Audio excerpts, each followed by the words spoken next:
할렐루야. 서로 축복하십니다. 감사합니다. 고맙습니다.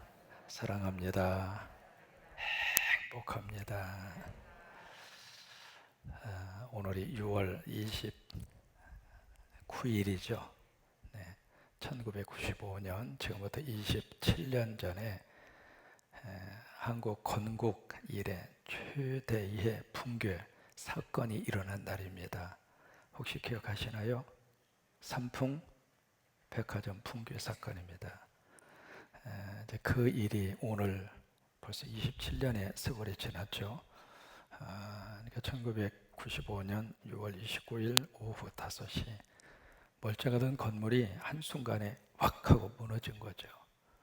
무너져서 그 붕괴 사건 때문에 502명이 죽습니다. 그리고 937명의 부상자가 발생을 하고 6명의 실종자가 일어났죠. 이렇게 멀쩡하던 그것도 이제 오후 5시니까 그 백화점에 많은 사람들이 몰려져 있어서 약 한 1,500명 정도 백화점에 있었다고 그러잖아요. 근데 어떻게 갑자기 이 멀쩡하던 건물이 그렇게 박삭 주저앉을 수가 있었을까? 뭐 여러 가지 이제 원인을 이야기하겠습니다만은 가장 직접적인 그 원인이 설계도대로 안 한 거예요. 원래 이제 설계는 4층까지 설계가 되어져 있었는데 준공 검사를 받고 나서 한 층을 더 올렸어요. 그래서 5층까지 올라간 거죠. 그리고 이제 그 백화점 안에 기둥을 이렇게 세울 때 그 기둥이 여러 가지 뭐 복잡하고 여러 가지 미관상, 그러니까 이 기둥의 두께를 자꾸 줄인 거예요. 그러다 보니까 뭐 한 층이 올라갔죠. 기둥의 두께가 작아졌죠. 그러니까 그 건물의 하중 무게를 견딜 수가 없었던 거죠. 그래서 결국 이 백화점이 와르르 하고 무너졌습니다. 우리가 이제 그것을 기억하면서 그런 생각을 해요. 우리 삶은 하나님이 설계하신 설계도대로 살아야 복이에요. 이 설계도에서 벗어나면 언제 무너질지 몰라요. 그러면 하나님께서 우리에게 주신 설계도가 무엇일까? 사람은 하나님 믿고 살아야 복입니다. 오늘 하루도 이렇게 예배하고 하나님 믿고 사는 것이 복이에요. 뭐 다른 것을 통해서 우리가 행복을 느끼기도 하고 감사하기도 하고 그런 요소도 많이 있습니다만은 하나님이 의지하고 하나님 떠나지 않고 그냥 끝까지 하나님 믿음 안에서 살아가는 사람이 늘 하루하루 하나님의 은혜 받고 살고 하나님의 도와주심을 의지하고 살고 또 살다 보면 이런 일 저런 일 생길까요? 안 생길까요?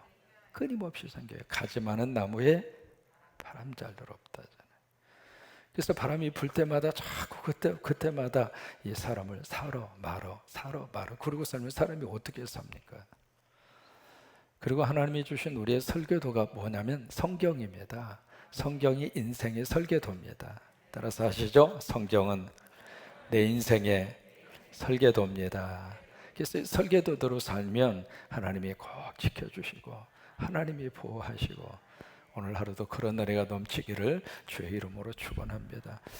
역대상, 역대하, 전체 역대기라고 하는 성경에 가장 중요한 성경 중심 구절이 있습니다. 마치 여러분 자전거를 보시면은요, 자전거 바퀴가 있잖아요. 그 바퀴의 가장 중심이라고 하는 그것을 헙이라고 그럽니다. 헙. 그걸 축이라고 그래요. 축. 그것을 통해서 모든 자전거 바퀴가 연결이 되잖아요. 그래서 그 축의 중심이 돼서 원심력과 구심력을 거기서 중심을 잡아주는 것을 헙이라고 그러는데 이 역대기라고 하는 전체 성경의 헙, 그 축에 해당하는 것이 역대하 7장 14절입니다. 그 앞에 13절에 보시면은 살다 보면은 가뭄이 생길 수도 있고 또 하나 살다가 보면 메뚜기의 재앙을 만날 수도 있고 또 하나 살다가 보면 전염병이 막 창궐할 때 그때 우리는 어떻게 할 것인가? 그게 역대하 7장 14절입니다. 그런 인생의 문제들을 만났을 때 어떻게 할 것인가? 내 이름으로 일컫는 내 백성이 누구냐면 바로 우리입니다. 세상의 문제에 대한 해답이 어디에 있는가? 우리에게 있습니다. 왜 그럴까요? 우리는 하나님을 믿으니까 우리 안에 예수님이 계시니까, 우리는 기도하는 사람들이니까, 그래서 하나님의 백성들을 통해서 하나님이 그 일을 해결하기를 원하시는 거예요. 그래서 내 이름을 일컫는 백성이 자기 아예 악한 길에서 스스로 떠나, 그리고 기도하면서 하나님의 얼굴을 구하면, 그게 중요한 거죠. 첫째 뭐예요? 떠나야 된다 이 말이에요. 뭘 떠나야 될까요? 악한 길에서 떠나라 그 말이에요. 우리가 시편 1편에 있는 말씀대로 죄인의 길에 서지도 않고 오만한 자의 자리에 앉지도 아니하고 악한 자의 꾀를 따르지 아니하고, 그게 예수 믿는 사람이고 그게 하나님의 성도들이 해야 할 일이거든요. 그러니까 너희가 악한 길에서 스스로 떠나 그 자리에 있지 말고, 하나님이 없으면 빨리 떠나야 축복이에요. 하나님을 등지는 그 자리에서는 빨리 도망가야 축복이에요. 그러니까 그 자리에서 떠나, 그리고 하나님 앞에 스스로 겸비하게 겸손하게 기도하면서 하나님의 얼굴을 구하면 그것이 예배이고 그것이 기도입니다. 힘들수록 우리가 찾아야 될 자리는 예배의 자리예요. 힘들수록 우리가 붙드는 것은 아버지 하고 부르짖는 기도의 자리입니다. 한번 해보실까요? 아버지. 예수님의 기도대로 하면 아빠, 아버지. 시작. 그것도 길면 아빠 그렇게 하시면 돼요. 기도하다가도 아빠 하시고, 속상한 일이 있을 때도 아빠 하시고, 좀 사투리를 하고 싶으면 아버지 해도 괜찮아요. 그게 우리가 할 수 있는 일이거든요. 그러면 하나님께서 어떻게 하시는가 들으신다고 그랬습니다. 우리가 기도하면 하나님이 들으셔요. 여러분 믿으시면 크게 아멘. 작은 기도든 큰 기도든 하나님이 들으신단 말이죠. 하나님이 들으시고 그 죄를 사하고, 그리고 그 땅을 고칠지라. 누가 고쳐주시는가? 하나님이 고쳐주셔요. 그게 역대기상 역대기하 전체, 이 역사를 들여다보는 하나의 역사관입니다. 오늘 이제 우리가 역대하 12장을 우리가 함께 읽었는데요. 12장, 10장, 11장, 12장 3장이 누구를 이야기하냐면 르호보암을 이야기합니다. 르호보암을 이야기하는데 10장에서는 이 르호보암 때문에 나라가 두 쪽이 돼요. 그 다음에 11장에 와서는 르호보암이 한번 자기의 동조 여로보암을 중심으로 한 10개 지파를 전쟁을 통해서 공격하고, 그리고 싹쓸이를 하려고 그랬을 때 스마야라고 하는 하나님의 사람이 막잖아요. 그 말을 듣고 르호보암이 순종을 해요. 순종하니까 하나님의 복을 받았어요. 그래서 국방을 든든히 하고 이 르호보암 그 시대에 상당히 나라가 부강하게 됐어요. 근데 12장으로 와서는 바로 무슨 일이 발생을 하느냐면, 그렇게 잘 나가던 이 르호보암이 하나님을 떠납니다. 여러분 축복합니다. 하나님의 복이 임했을 때에도 하나님의 자리를 지키는 것이 축복이에요. 잘 먹고 잘 살게 되었을 때에도 예배 열심히 드리고, 하나님 말씀 떠나지 않고 기도 열심히 하고, 그 가정과 그 나라와 그 민족을 하나님이 끝까지 들어 쓰시는 거예요. 르호보암은 12장에 와서 그 모습을 보입니다. 그래서 1절에 보시면은 이렇게 말씀이 시작이 되잖아요. 르호보암의 나라가 어떻게 되냐면 견고하고 세력이 강해졌어요. 여러분 이게 얼마나 큰 복이에요. 나라가 튼튼해지고 나라가 강해지고 백성들이 편안하게 잘 먹고 잘 살고, 이러면 얼마나 큰 복이에요. 이 복을 받았으면은 더 하나님 더 잘 믿으면 얼마나 좋을까. 하나님이 막 쏟아부어서 장사가 잘 되고 기업이 막 일어나고 소득이 막 늘어났을 때, 그런 복을 받았을 때에도 하나님의 자리를 지켜가고, 그럼 얼마나 좋을까. 근데 그게 쉽지가 않아요. 우리가 가끔 그렇게 기도하잖아요. 하나님 대박 나게 해주세요. 대박 나서 신앙의 대박을 끝까지 지키는 사람 별로 못 봤어요. 꼭 대박 나면 믿음은 쪽박 나요. 그러니까 어느 때는 왜 하나님이 부어주시지 않을까? 우리를 너무 잘 알아요. 저 친구 잘 먹고 잘 살게 되면 분명히 나 버리고 떠날 거야. 주님이 아세요. 우리 르호보암이 그런 모습을 1절에서 보여주고 있는데, 나라가 견고하고 세력이 강해지니까 그 다음에 무슨 짓을 하는가? 그가 여호와의 율법을 버리니 온 이스라엘이 본받는지라. 하나님이 율법을 버립니다. 율법이라고 하는 것은 바로 토라거든요. 창세기, 출애굽기, 레위기, 민수기, 신명기. 그 토라라고 하는 그 뜻은 가르침, 교훈, 법이라고 하는 뜻입니다. 하나님의 법을 버려요. 왕이 하나님의 법을 버리니까 여기에 온 이스라엘은 누구냐면 유다입니다. 유다와 베냐민 지파. 이 역대기에서는 유다와 베냐민 지파를 이스라엘로 표현합니다. 그 유다와 이 베냐민 지파가 왕이 하는 것을 보고 똑같이 그렇게 따라가요. 법이 우리를 구속할 때가 참 많잖아요. 법이 우리의 자유를 제한시킬 때가 있습니다. 그러나 우리의 자유를 제한시키는 그 법 때문에 나도 살고 남도 삽니다. 우리가 운전할 때 빨간 불 서야 되잖아요. 빨간 불은 빨리 가라 그 말이 아니잖아요. 그러니까 빨간 불에 선다. 그 법을 지키는 거예요. 그 법을 지키는 순간 내가 달리는 것을 거기서 멈춰야 돼요. 내 자유가 제한받는 거죠. 근데 자유가 제한받아서 내가 손해보는 것 같아도 그 법을 지켜서 나도 살고 상대방도 사는 거예요. 근데 르호보암이 그 법을 버립니다. 그러니까 2절에 무슨 일이 발생을 하는가? 그들이 하나님 앞에 범죄합니다. 그러니까 하나님의 말씀을 저버리면 죄의 길로 들어서게 돼 있어요.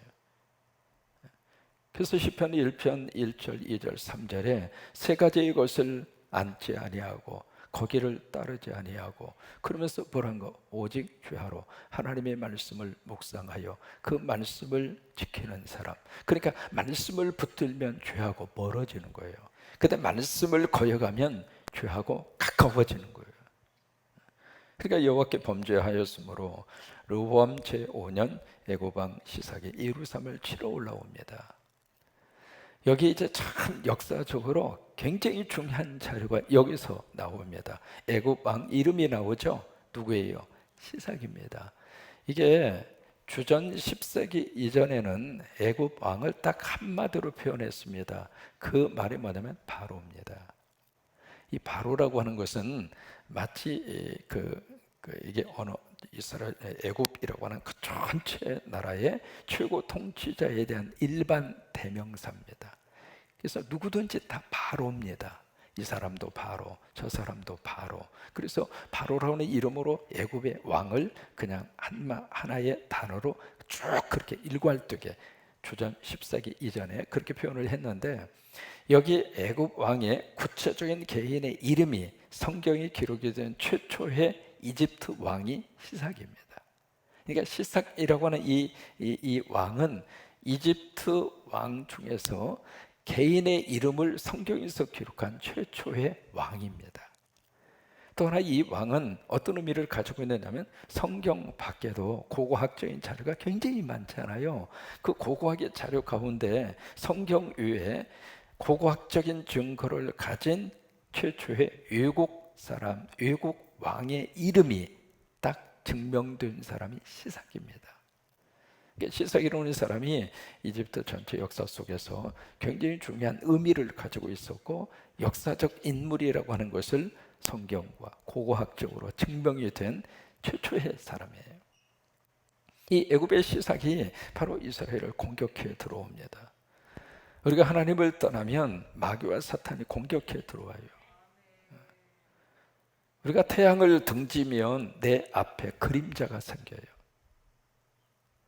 그러니까 우리가 하나님을 떠나는 순간 이 애굽의 시삭이 와서 공격한 거예요. 그 전에 이 애굽 지역이 방어를 하기 위해서 8개 지역에 방어망을 다 구축을 하고 거기에 성읍을 지켜 모든 걸 다 완벽하게 구비를 했잖아요. 근데 이게 하나님이 막아주지 않으니까 그 방어막, 그 진지, 그 성읍이 의미가 없는 거예요. 하나님이 지켜주셔야 돼요. 오늘도 하나님이 지켜주셔야 되고 오늘도 우리 가정을 지켜주셔야 되고 우리 건강을 지켜주셔야 되고 우리 자녀를 지켜주셔야 되고 나름대로 노력도 해야 되겠지만 나름대로 이제 방어망도 구축하고 군사력도 증강을 해야 되겠고 나름대로 해야 할 일도 많이 있지만은 가장 중요한 것은 하나님이 끝까지 함께 하셔서 하나님이 도와주셔야 돼요. 저는 철책선에서 근무했잖아요. 눈만 뜨면 바로 북한을 바라보고, 이게 저녁이 되면 군인들이 전부 다 완전 무장을 하고 총에다가 실탄을 장전을 해서 그렇게 해서 이제 철책선에 근무를 씁니다. 근무를 쓰면 쭉 저는 이제 정원병이라고 하는 것을 해서 보조선은 친구들이 가서 커피도 이렇게 제공하고, 그 다음에 칡을 캐가지고 알칡을 캐서 하루 종일 끓이면 조청처럼 변해요.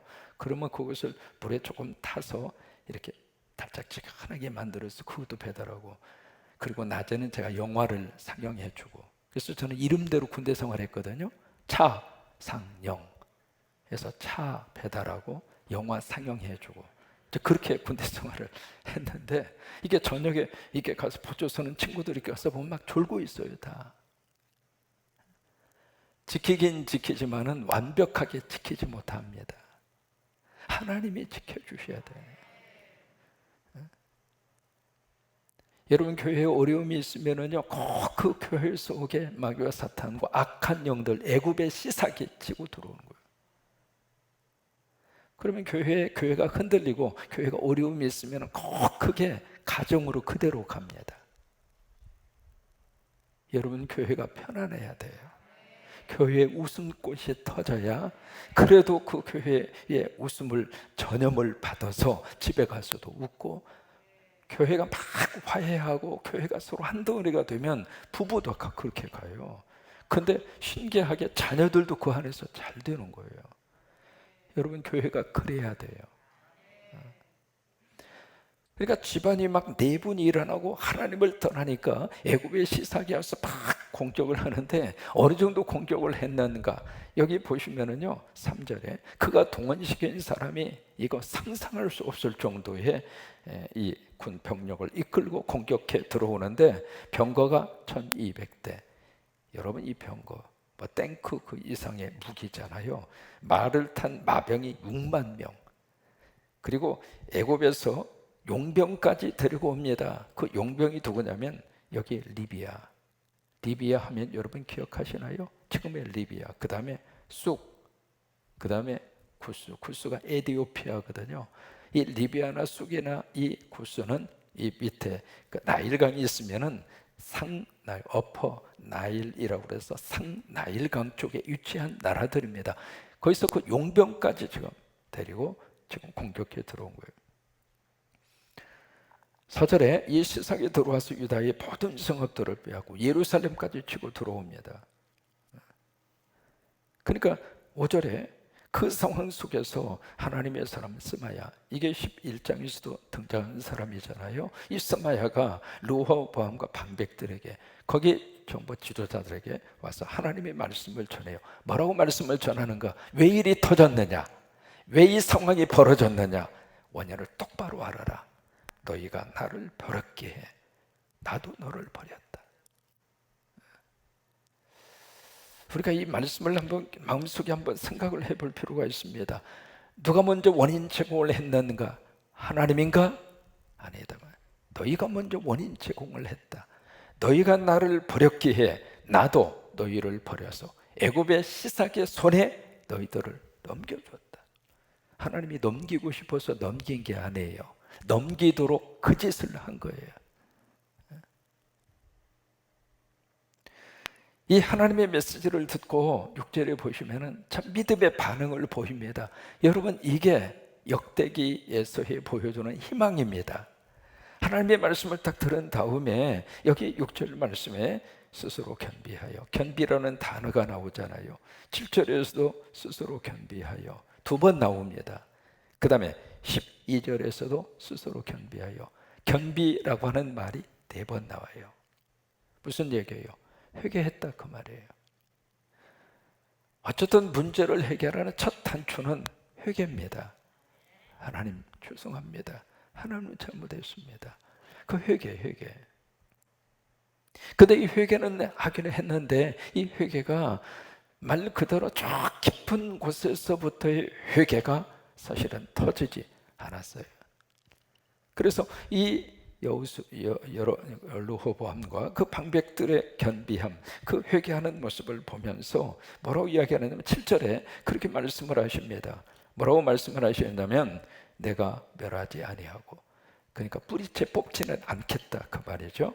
너 저희를 조금 구원하여. 여러분 여기 참 의미 있는 말씀을 하시고 있거든요. 조금 구원했다. 그 이야기는 이만큼 구원하고 이만큼은 구원하지 않고, 뭐 5%만 구원하고 95%는 구원하지 않고, 그런 의미의, 양적인 의미에서의 조금이라고 하는 단어가 아니고요, 시간적인 의미에서의 조금이에요. 시간적으로 바로 너희들에게 이와 같은 시간을 주는 의미에서의 어느 정도 기간 동안 내가 너희를 살릴 것이다, 내가 너희를 구원할 것이다, 그런 의미에서 조금 구원이라는 단어를 쓰는 겁니다. 그래서 바로 이스라엘 백성들이 완전히 다 망하지 않고 어떻게 되게 하셨는가? 애굽 왕 시삭의 종이 되게 해요. 이 종이 되게 하면서 8절에 그렇게 하시는 이유를 8절에 설명하고 있습니다. 시삭의 종이 되어 나를 섬기는 것과, 그러니까 뭐냐면 하나님의 종으로 사는 것과 애굽의 왕 시삭의 종으로 사는 것과 어느 게 인간답게 사는 것이냐, 좀 깨달아라 그 이야기예요. 우리는 주님의 종으로 사는 게 축복입니다. 하나님에게 매여 사는 게 축복입니다. 사람에게 배워서 사람의 종으로 사는 것처럼 비참한 게 없습니다. 남의 나라가 들어와서 우리는 일제를 경험했잖아요. 침략을 받아서 인권도 자유도 없이 겨우 목숨 염려하며 사는 그런 인간, 우리는 그걸 원하지 않습니다. 하나님의 종이 돼서 하나님 잘 섬겨서 더 이상 우리나라가 다른 애굽의 시삭과 같은 그런 세력에 의해서 점령당해서 종으로 사는 것을 우리는 원하지 않겠다 그 말이잖아요. 바로 그거예요. 한번 깨달아 봐라. 하나님 섬기면서 하나님의 종으로 살 때하고 애굽의 시삭의 종이 돼서 살 때하고 과연 어느 것을 너희들이 선택하겠는가 그거예요. 9절에 보세요. 무슨 일이 발생을 하는가? 예루살렘에 와서 다 빼앗아 가죠. 심지어 9절 끝부분에 솔로몬이 만든 그 방패를 뺏어갑니다. 뺏어가고 10절에 그 대신에 뭘 주는가? 놋방패를 대신 만들어 주는 거예요. 그 앞에 금 방패가 있었던 그 자리에 무슨 방패가 들어갔는가? 놋 방패로 바꿔지게 된 거예요. 여러분 금하고 놋은 천지 차이잖아요. 금 방패를 가질 정도로 잘 나갔던 그 나라와 그 집안과 그 가문이 어느 날 갑자기 놋 방패로 바뀌어지고 마는 거예요.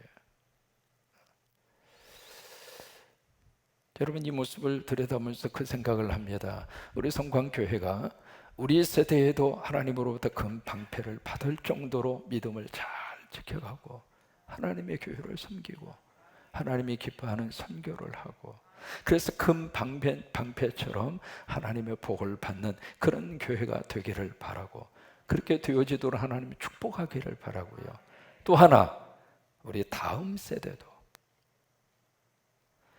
아버지가 읽어왔던, 이 솔로몬이 읽어왔던 그 금 방패가 아들 때에 가서 놋 방패로 바뀌어지더라 이 말이에요.